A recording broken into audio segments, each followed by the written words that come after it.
Cette guerre, bien sûr, n'aboutira pas, et les prophètes et nos maîtres expliquent que finalement, cette haine entre l'Occident et l'islam, qu'ils vont essayer de surmonter pour s'unir et pour détruire Israël, cette haine entre eux va ressurgir au moment où ils pensaient être unis, et au lieu de se battre contre Israël, ils vont s'entretuer les uns les autres. Et c'est comme ça que Israël et les nations vont être sauvés et que le Mashiach va pouvoir reconstruire le monde. Encore une fois, ne me prenez pas à la lettre, j'ai vraiment banalisé, simplifié à l'extrême le récit de la guerre de Gog. Mais je veux l'expliquer d'une manière beaucoup plus profonde et qui est liée à tout ce qu'on a expliqué pendant la première heure. Remarquez quelque chose d'extraordinaire. Le mot Gog, en hébreu, s'écrit Gimel, Vav, Gimel. Tout à l'heure, on a parlé du Aleph, qui est Yud, Vav, Yud. Et le mot Gog, c'est un Gimel qui a pour valeur numérique 3, un Vav et encore un Gimel. Ça veut dire qu'il y a un point commun entre le mot Gog et la lettre Aleph. C'est que la lettre Aleph, c'est un Yud, les 10 forces du maître du monde, un Yud en bas, les 10 forces de l'homme, et le Vav qui réunit la force d'Hachem et la force de l'homme, deux associés qui ensemble construisent le monde. Et Gog, c'est un Gimel qui s'associe à un autre Gimel grâce au Vav qui est au milieu, comme j'expliquais tout à l'heure. Le Vav est la lettre qui réunit deux choses, comme le et en français, le ciel et la terre, la table et les chaises. Donc, le mot Gog, encore une fois, je vais doucement, c'est un Gimel, un Vav et un Gimel. Quelle est la différence entre le mot Gog et la lettre Aleph? C'est que le mot Gog, je ne parle pas du Vav maintenant, parce que le Vav est dans le Aleph aussi, mais je vais parler des deux autres lettres, Gimel, Gimel dans Gog et Yud, Yud dans Aleph. Gimel a pour valeur numérique 3. Alors que Yud a pour valeur numérique 10. Quelle est la différence entre le 3 et le 10? 7. 7. C'est-à-dire dans le mot Gog, il manque 7 dimensions qu'on retrouve dans le Aleph, qui lui, c'est Yud, Yud, 10. Vous me suivez? C'est pas trop difficile, vous me suivez? C'est bon? Très bien.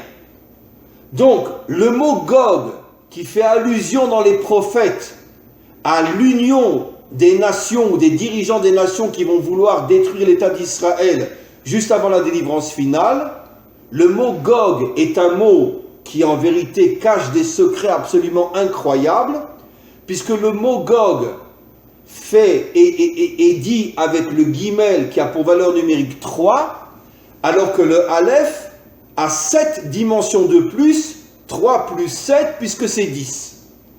Le 7 vous fait penser à quoi, mes amis? Eh bien, le 7, c'est ce monde. D'après la Torah, le monde a été créé en combien de jours? 7 jours.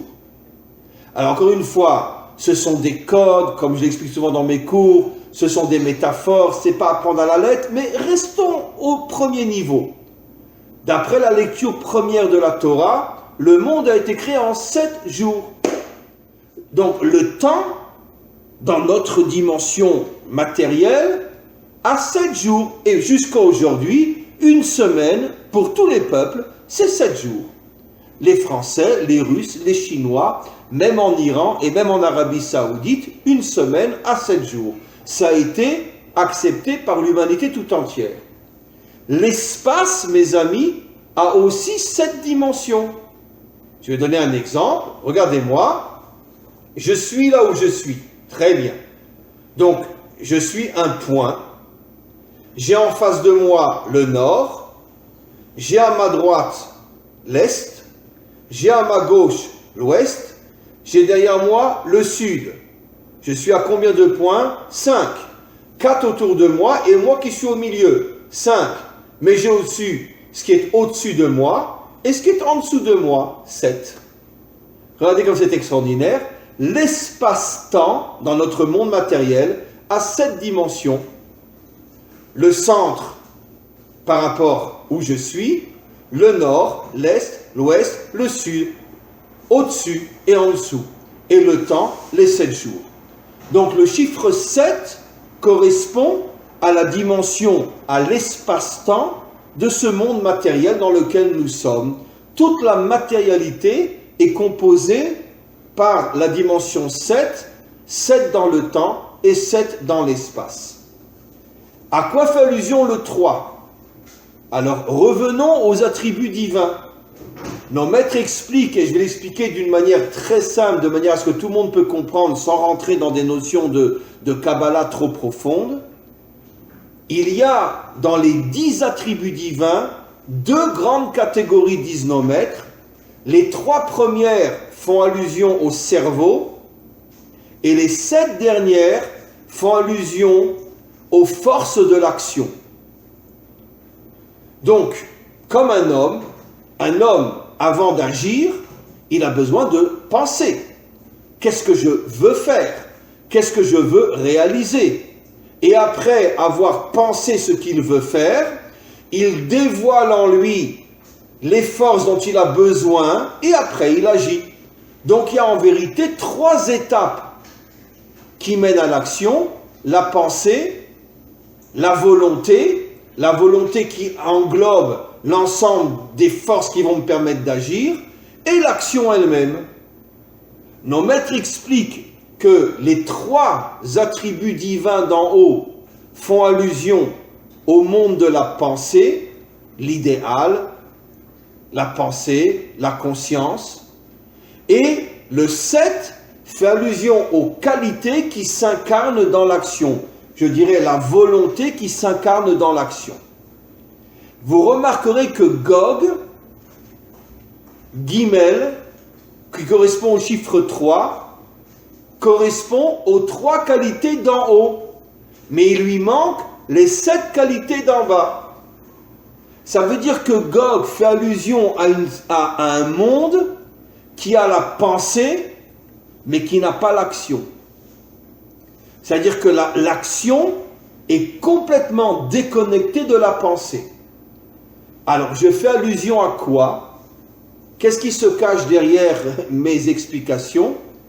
Eh bien, tout simplement, le monde occidental, comme l'expliquent nos maîtres, le chef de la guerre de Gog, c'est le monde occidental. Pourquoi le monde occidental ? Bien que nos maîtres disent qu'il s'alliera, il essayera de s'allier à l'islam, d'ailleurs comme jusqu'à aujourd'hui. Les démocrates en Amérique ont fait savoir que s'ils gagnent aux prochaines élections, ils enlèvent toutes les restrictions que Trump a imposées à l'Iran et ils aideront l'Iran à avoir la bombe atomique. Pourquoi ? Pour détruire l'État d'Israël, bien évidemment. Car les nouveaux nazis, c'est les démocrates américains, comme on le sait aujourd'hui, pour celui qui a des yeux pour voir. Et à mon avis, ils seront pires qu'Hitler. Mais bon, c'est un sujet en soi. Mais quoi qu'il en soit, pourquoi le monde occidental est représenté par les 3 sphirotes, les 3 attributs divins du haut ? Eh bien, je vais vous le traduire dans un langage le plus simple possible et vous réservez vos questions pour dans à peu près 20 minutes. Quelle est la plus grande dictature, la plus meurtrière, la plus criminelle de toutes les dictatures qui n'ont jamais existé sur Terre ? Évidemment, je vais vous surprendre, restez bien assis sur vos chaises, la démocratie. Pourquoi la démocratie ? Je vais expliquer pourquoi. Parce que la démocratie, les idéaux de la démocratie sont sublimes. Liberté, fraternité, égalité. La tolérance, toutes les valeurs de la démocratie sont des valeurs qui, au niveau de l'idéal, au niveau philosophique, au niveau de la pensée, sont des valeurs extraordinaires. Quand tu arrives en Amérique, qu'est-ce que tu vois ? La statue de la liberté. C'est quand même intéressant que dans le pays, d'accord, où jusqu'il n'y a pas si longtemps, les Noirs étaient considérés comme des sous-hommes et aucun pays n'a fait autant de mal aux Africains que l'Amérique, mais tu as la statue de la liberté. Déjà un petit exemple on pourrait dire de ce mensonge inimaginable entre l'idée que tu présentes et la réalité sur le terrain. D'accord? Bon, les choses ont quand même changé aux États-Unis, grâce à Dieu, mais c'est relativement récent. Sur presque 400 ans depuis la naissance, il n'y a pas un pays qui a génocidé, qui a fait souffrir plus les Africains que les Américains. Et pourtant, ça ne les empêche pas d'avoir la statue de la liberté. Très bien. Et la démocratie, bien évidemment. Alors, pourquoi je prends cet exemple-là?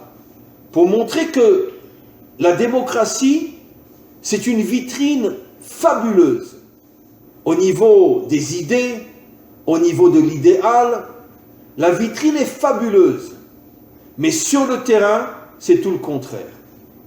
Pourquoi je dis que la démocratie est pire qu'une dictature? Écoutez-moi bien. Quand j'ai un dirigeant comme Staline, ou comme Pharaon, ou comme un César romain, je souffre. C'est clair, c'est visible. Il écrase son peuple, comme la noblesse avant la Révolution française. Donc, la dictature est visible, elle est ressentie. Je le sens sur ma chair, sur mon corps, j'ai mal, je souffre. Et donc la souffrance, d'une certaine manière, me maintient ma conscience, que je prends conscience que à ma tête se trouve un criminel. Et donc je vais tout faire pour me battre et le faire tomber. Et il n'y a pas une exception à la règle dans toute l'histoire humaine. Toutes les dictatures ont subi une révolution qui les ont fait tomber. Le tsar est tombé, Staline est tombé, Hitler est tombé, Pharaon est tombé, César est tombé. Pourquoi? Parce que quand je souffre et que c'est visible et c'est clair que je souffre, tôt ou tard le peuple se révolte et fait tomber le dictateur. Il n'y a jamais un dictateur qui a duré plus que quelques décennies. Impossible. Par contre, la démocratie, elle ressemble au serpent. Le fameux serpent dont parle la Torah. Le serpent, il vient, il t'attaque sans que tu l'entendes, sans que tu le vois. Et quand il t'entoure et qu'il va t'étouffer, c'est déjà trop tard. La différence entre un loup et un serpent. Le loup, c'est Staline. Le loup, c'est Hitler. Tu l'as devant les yeux. Tu sais que si tu ne te défends pas, il va te tuer. Et s'il t'attaque, tu sais en face de qui tu te trouves.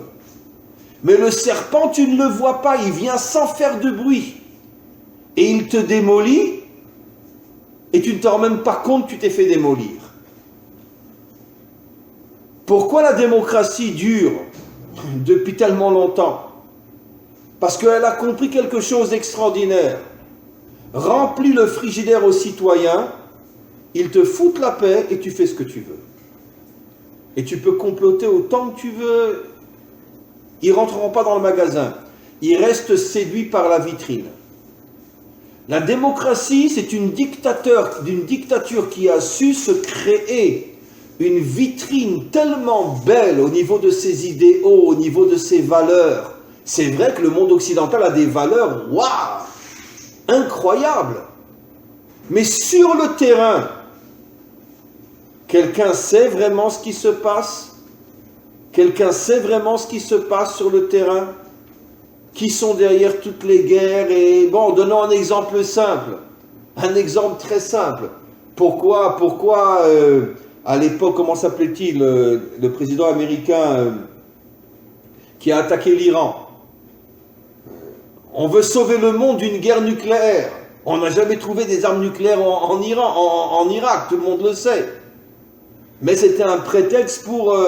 Et puis quelques mois avant, il y a eu tous les enveloppes avec la poudre blanche.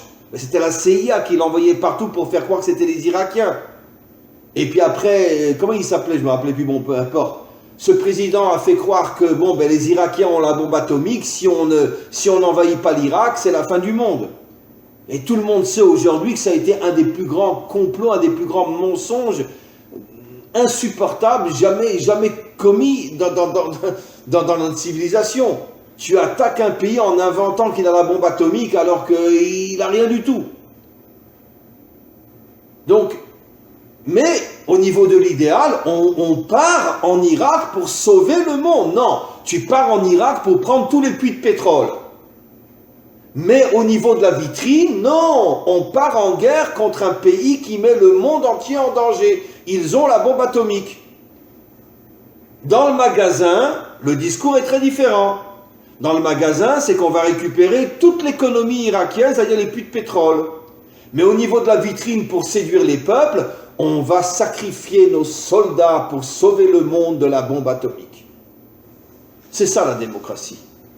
Ça veut dire que ce sont des mensonges tellement séduisants que tout le monde est ébloui par la liberté, par la fraternité, par la l'égalité, mais surtout ne rentre pas dans le magasin parce que ça pue tellement que tu vas en crever.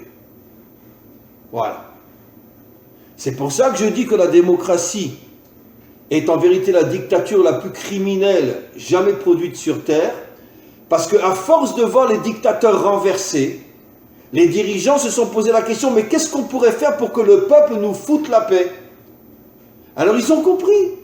Donnez-leur des vacances, donnez-leur des allocations familiales, présentez un monde avec des valeurs extraordinaires, remplissez-leur le frigidaire, et comme ça, derrière leur dos, vous pourrez faire ce que vous voulez, personne ne vous posera la question, qu'est-ce que tu fais? Parce que mon frigidaire est plein. Nekuda. Point. Voilà. C'est ça Gog. Gog, c'est le monde occidental. Il n'a que le guimel, il n'a que les trois valeurs du haut. Au niveau des trois valeurs du haut, c'est un monde magnifique, comme on n'a jamais eu.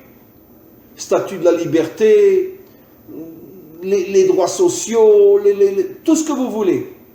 Mais sur le terrain, il manque les 7 valeurs du bas. Ça veut dire que les 7 valeurs du bas, qui sont justement le fait que tu vis selon tes idées. Tu ne laisses pas tes idées dans la vitrine. Tes idées, elles sont dans le magasin aussi. Mais le monde occidental n'a que les valeurs du haut. Mais au niveau du 7 qui représente ce monde matériel, il n'a rien. Et c'est la raison pour laquelle Gog va attaquer Israël et à travers Israël veut anéantir l'humanité tout entière. Simplement, Israël est toujours, on pourrait dire, le bouc émissaire. Et après, comme on le sait, si Hitler avait réussi, c'est pas seulement les Juifs qui auraient disparu, c'est tout le monde qui aurait disparu. Parce que son plan n'était pas uniquement de tuer les Juifs, son plan était de tuer tous ceux qui s'opposeront à son idéologie du Troisième Reich. Et il a commencé par les Juifs, mais s'il avait eu le temps et les forces, il aurait pas seulement détruit les Juifs, il aurait détruit des dizaines de millions d'hommes et de femmes, des centaines de millions dans le monde. Parce qu'il voulait imposer son idéologie du Troisième Reich. Un point, c'est tout. Les Polonais, ils seraient passés, les Russes, ils seraient passés, et combien d'autres, ils seraient passés aussi. Donc, on revient maintenant à ce que j'explique. Pourquoi Gog va s'attaquer à Israël? Parce que Gog sait que la mission d'Israël, c'est de dévoiler le Aleph, de dévoiler le 10. C'est-à-dire pas seulement le monde de la pensée, mais aussi le monde de l'action. Faire descendre l'idéal sur le terrain. Et ça, en vérité, c'est le projet de l'humanité tout entière. Et de plus en plus, aujourd'hui, d'hommes et de femmes partout dans le monde prennent conscience du mensonge et de l'hypocrisie de cette civilisation occidentale qui met en avance des valeurs fabuleuses, mais sur le terrain, il n'y a rien. C'est tout le contraire. Et donc, c'est pour ça que cette guerre-là, elle symbolise la dernière tentative de tous les dictateurs du monde de finalement d'imposer une dictature du type serpent qui nous attaque sans qu'on s'en rende compte. Et si vous regardez aujourd'hui les médias, les journaux, etc., tout est entre les mains du pouvoir pour nous endormir. La télévision, les films, et tout, et aujourd'hui le portable, et Regardez aujourd'hui, vous allez partout, vous allez dans le métro, vous allez n'importe où, tout le monde est devant son portable. Pourquoi vous pensez que le portable a été inventé? Uniquement pour qu'on puisse se téléphoner sans être devant un téléphone à la maison? Mais ne soyons pas naïfs. Toutes les idées qui sont derrière toutes ces inventions, c'est pour robotiser, moutoniser l'humanité tout entière. Aujourd'hui, les dirigeants voient que tout le monde entier est derrière son portable. Comme ça, ils nous foutent la paix. En vérité, sachez, vous le savez tous et toutes, que le premier qui a compris que la seule possibilité pour dominer le monde sans violence, c'était justement ce début de démocratie, c'était le fameux César, je ne sais plus son nom, qui a commencé à faire des cirques partout, alors qu'il était en pleine guerre. Le Sénat l'a convoqué, il lui a dit « Mais attends, mais t'es malade, tu dépenses des millions pour faire des cirques, alors qu'on a besoin de cet argent-là pour nos soldats qui sont partout dans le monde. » Et qu'est-ce qu'il a répondu? « Donnez des jeux au peuple et il vous foutra la paix. » C'est le premier qui a compris que pour que le peuple ne s'intéresse pas à ses dirigeants, il faut que le frigidaire soit plein. À l'époque, les cirques. Aujourd'hui, le cinéma, le théâtre, le iPhone, l'Internet, les médias, les journaux, etc. Ils font tout pour nous endormir, pour qu'on ne se pose pas la question, mais qu'est-ce qu'ils font ces gens-là? Et si on savait ce qu'ils font et ce qu'ils sont en train de comploter, mais quand on s'en rendra compte, ce sera déjà trop tard, parce qu'ils sont en train de préparer quelque chose de démentiel qu'on ne peut même pas imaginer. Mais ils prennent leur temps. Alors évidemment, nos maîtres nous disent et les prophètes nous disent que la guerre de Gog finalement n'aboutira pas. Mais il y aura cette tentative-là. Donc, qu'est-ce que je veux dire par là? Pourquoi, maintenant on va comprendre, et je termine et on va passer à vos questions, pourquoi justement la guerre de Gog, nos maîtres nous disent qu'elle aura lieu pendant la fête de Sukkot? Parce qu'elle commencera du moins pendant la fête de Sukkot. Mais parce que c'est le lien entre les deux parties du cours. Qu'est-ce que c'est la fête de Sukkot? C'est l'union entre le monde d'en haut et le monde d'en bas. C'est l'union entre la foi et l'action. C'est l'union entre la conscience, l'idéal et la réalité. Ne sois pas seulement un beau parleur, mais qu'est-ce que tu fais dans la vie? Vous connaissez tous cette histoire de ce philosophe très connu qui avait des paroles, je ne sais plus son nom, peut-être vous me le rappellerez, qui avait une philosophie à nous faire frissonner tellement elle était belle. Et un jour, un élève est venu le voir, et la porte était mal fermée, il est rentré, et il l'a vu dans une position horrible avec un homme. Il lui a dit, mais maître, mais comment c'est possible? Comment c'est possible? Et qu'est-ce qu'il lui a répondu cette fois, ce que tout le monde sait? Faites ce que je dis, mais ne faites pas ce que je fais. Ça, c'est le monde occidental. Faites ce que je dis, mais ne faites pas ce que je fais. Une coupure totale entre la parole et l'action. Et Sukkot, c'est tout le contraire. C'est l'union entre la pensée, la parole et l'action. L'union entre le Yud d'en haut et le Yud d'en bas. Le roi David, l'union entre la foi et l'action. Je vis selon ce que je pense. Et je n'ai pas de coupure entre ma pensée, ma conscience et mon action. Et c'est pour ça que Gog s'attaquera justement à l'humanité tout entière en passant d'abord par Israël pendant la fête de Sukkot pour bien montrer que Gog, lui, veut transformer le monde, il veut le transformer, en faire un cerveau déconnecté de la réalité. Ça veut dire nous balancer toute la journée de belles idées, mais sur le terrain, mieux vaut ne pas savoir ce qui se passe. Voilà. Si vous avez des questions maintenant, on va repasser aux questions. Il faut juste que, voilà, les micros s'ouvrent. Voilà, les micros s'ouvrent. Et qui, pardon, Henri. Je vais demander une question, il peut lever la main. Attends, faire un signe avec faire un signe, et on va ouvrir son micro. Alors, qui veut poser une question? Manhattan. D'où vous êtes? En Italie. D'où? En Italie. Ah, vous êtes en Italie. Très bien. Allez-y. Ok, ma question c'est... vous parlez Adam, c'est celui qui réunit le ciel et la terre, comme vous venez d'expliquer aussi dans ce deuxième partie. Mais on voit avant Adam et après Adam apparu aussi le mot Ish qui apparaîtra plus tard. Alors, quel est le rôle de Ish dans Adam? Il vient pour mettre un obstacle ou comment il peut motiver Adam de faire cette union entre le ciel et la terre, l'action et la... Alors, cher ami, vous mettez le doigt sur un point très important et qui, encore une fois, va tout à fait dans le sens de ce que nous étudions ensemble ce soir. Le mot Ish, il y a aussi le mot Isha. Ish et Isha, c'est-à-dire le mari et l'épouse. Ish veut dire le mari. Isha veut dire l'épouse. Et pourquoi justement Adam est appelé Ish?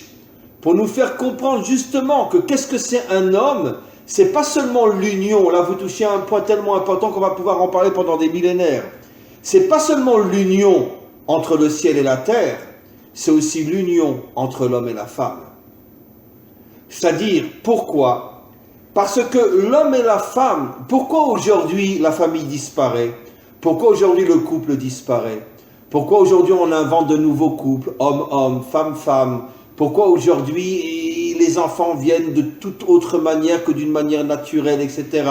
Pourquoi ce que j'appelle moi toutes les éminences grises qui se cachent et qui ne veulent pas montrer leur vrai visage, pourquoi elles introduisent déjà depuis des décennies dans notre monde une idéologie dont le seul et unique but c'est de détruire la famille? Pourquoi?